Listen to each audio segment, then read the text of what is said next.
I'm Fred McMurray, and it's time for another episode of Pillars Principles with Ray Pillar and Jim Treleaven. Ray, Jim, great to see you this week. Hello, Fred. All right. So we've left the concept of starting your business. The topic today is you've already started your business and you want to grow it. So as you want to grow it, what's the best method for setting business goals? Because you're not going to grow your business if you don't have business goals. So who wants to jump in first? Ray? Ooh, Ray's excited today. All right. So the first thing that came to mind is the Olympics. And how do you become an Olympian star, gold medal star? What's one of the things that the coaches will tell you if you're going to go for the gold? So I have a comment that's not politically correct, so I'm going to keep it. So you visualize it. You visualize it. You see yourself standing on that platform holding up the medal. So when you start a business, the best thing you can do, and this is probably a thought that should permeate your brain constantly, at least daily. Where do you see yourself in 2 years, 3 years, 5, 10, 15, 20 years from now? Where do you see it? How do you visualize yourself? And you really, it will change. So, obviously you probably, when you first start out, you're going to maybe go for, well, where do I see myself next year? And as you approach that, okay, so now your plans are going to change a little bit. Where do you see yourself in 2 more years? And you just keep on going. And you need to plan for that ending, for that 20-year mark. And it could be just a simple change about who you hire to begin with, right from the start. And that will make a huge difference. Mm-hmm. Seriously, you're going with Covey's begin with the end in mind? I'm sorry, but that's what it is. Begin with the end in mind. Yep. Seriously. I totally support what Ray just said. You have to know what your goal is and what your vision for the business is.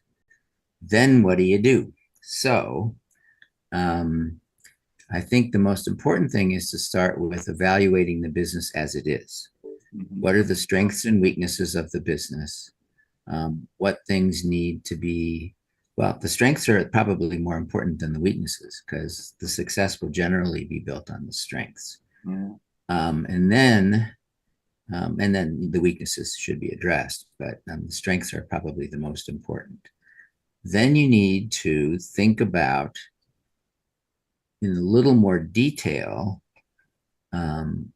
what needs to be done to grow it, to get to that goal. And that could be, for example, it's not just, more sales, which that's without question part of it, but it could be, better retention of the base, which can contribute to revenue just as much, if not more than new sales.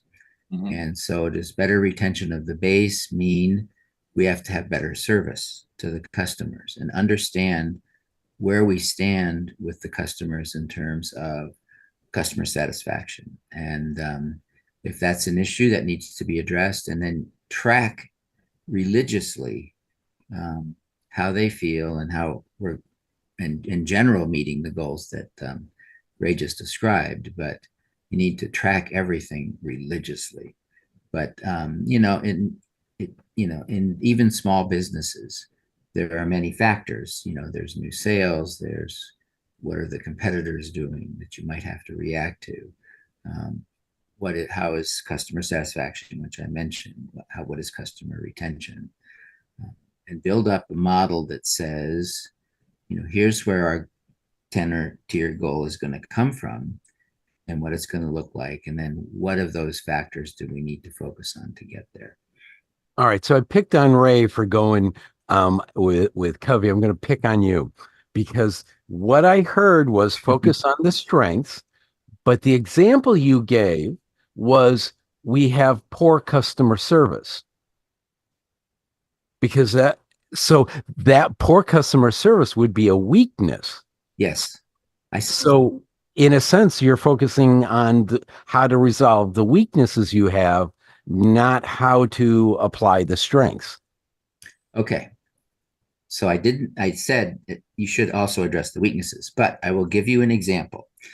One company that I was running, actually was fairly large, but and it was a software business, and the software was viewed by the customers as being old because there were a lot of new fancy companies coming, like SAP and others, saying, oh, look at us, shiny graphical user interfaces, we use mice, all those kinds of things. And your crappy product just uses character-based screens and whatever. So the strategy the company was following was, and it was to fix the problem, which was they didn't have that technology.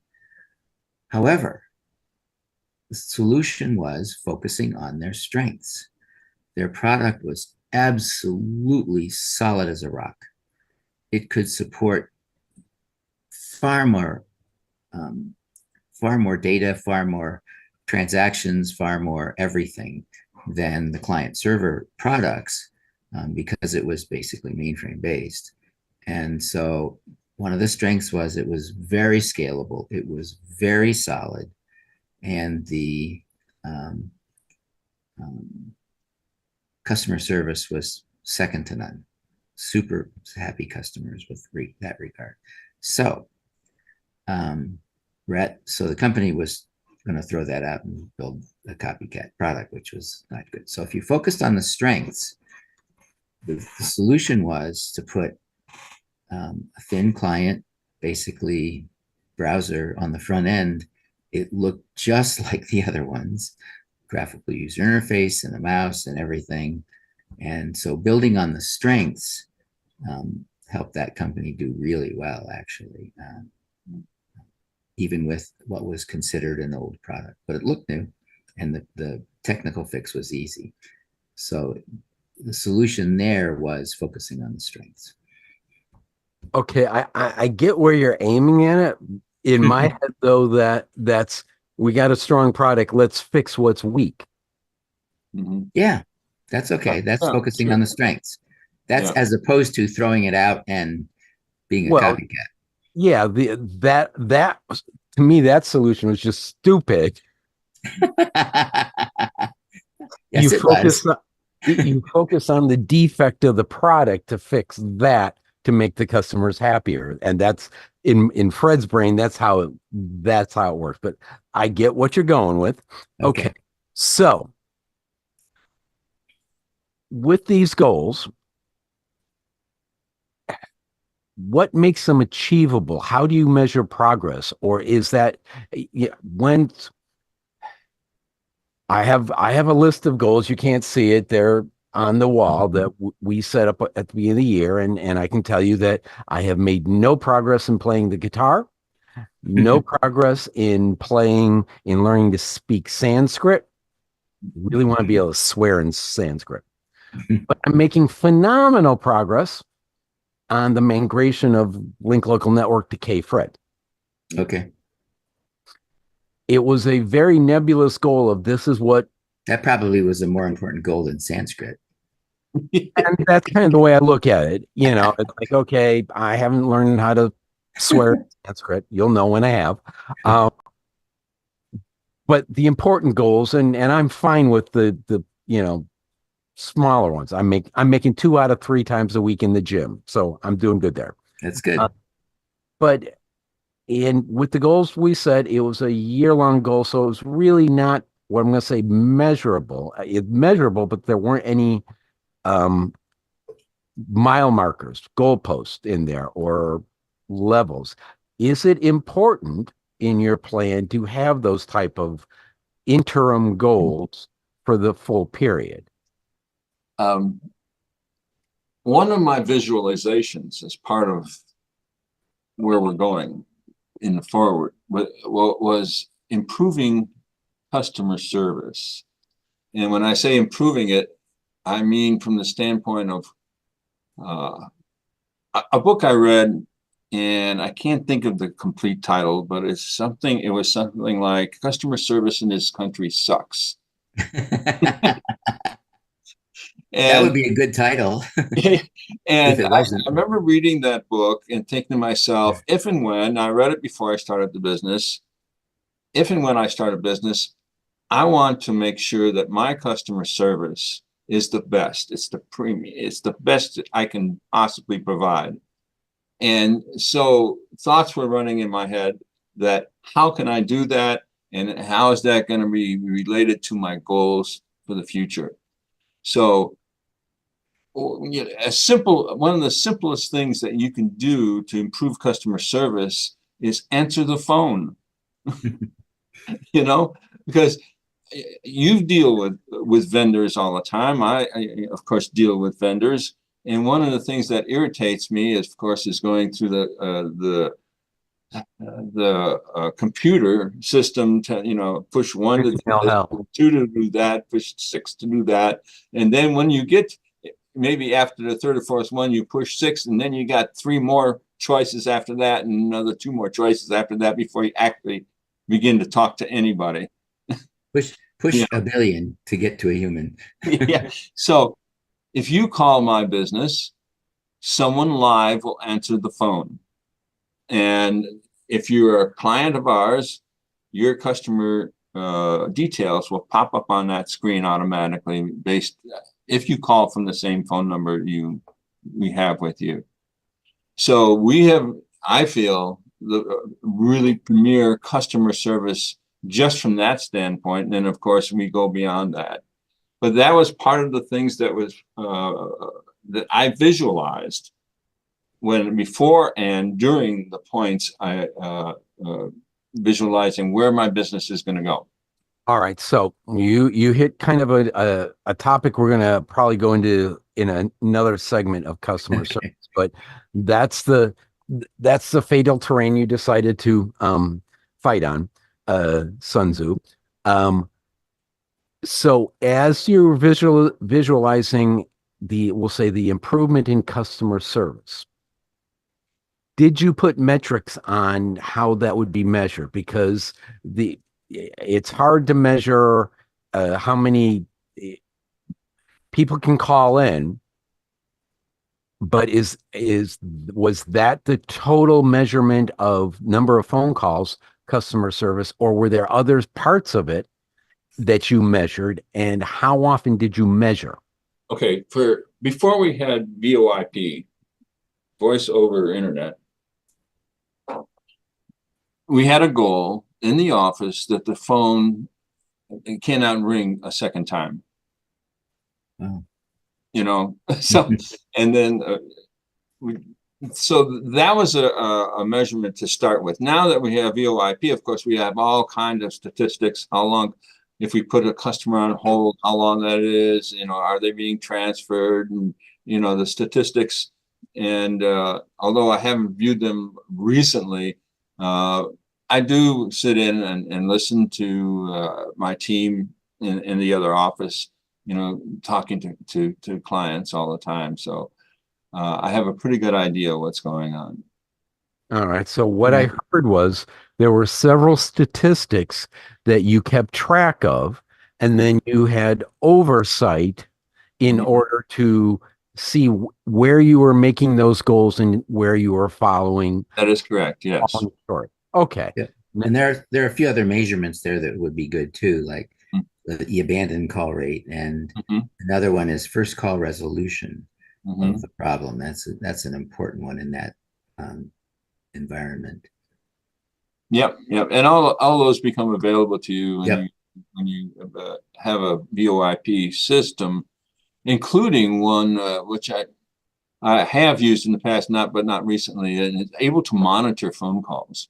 So you can tap in on a conversation without being detected, and monitor how the conversation is. Big brother, are you? Yeah, I know. Well, hence the precursor that says these calls may be monitored for yes, training and whatever. Exactly.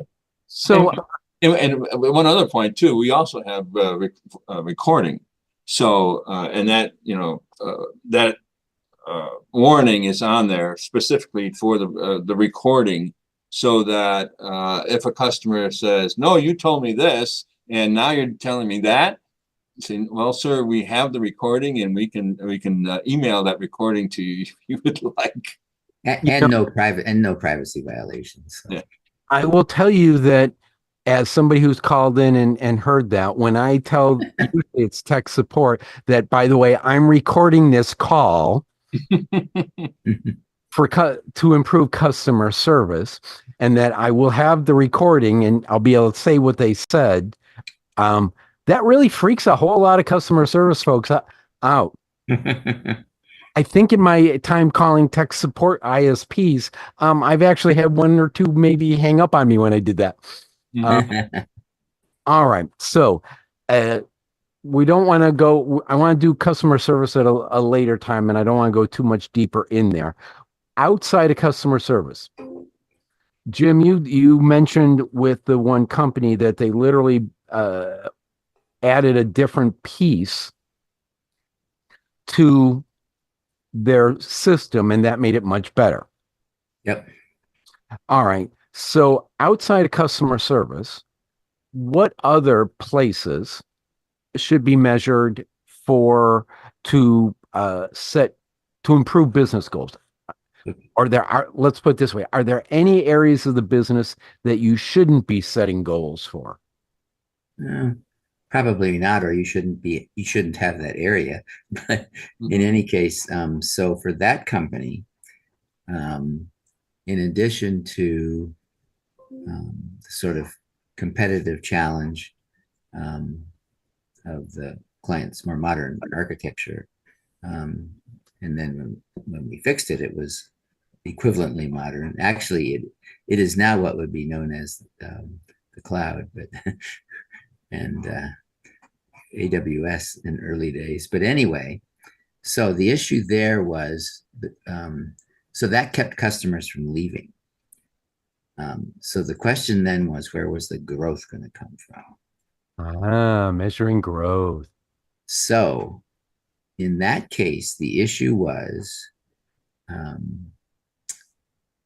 came from looking at where the industry was going, and for products like SAP and Oracle, most of it actually gets sold by Accenture, IBM, all those kinds of companies who are out talking to senior level people in customers and pushing them on, the new latest greatest thing, client server.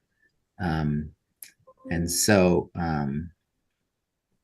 the issue then became, where was growth going to come from? Because the customers were very large, and getting more of those was going to be virtually impossible. So when you looked at that, then the solution is, which is true for a lot of businesses, is more revenue from the existing customers.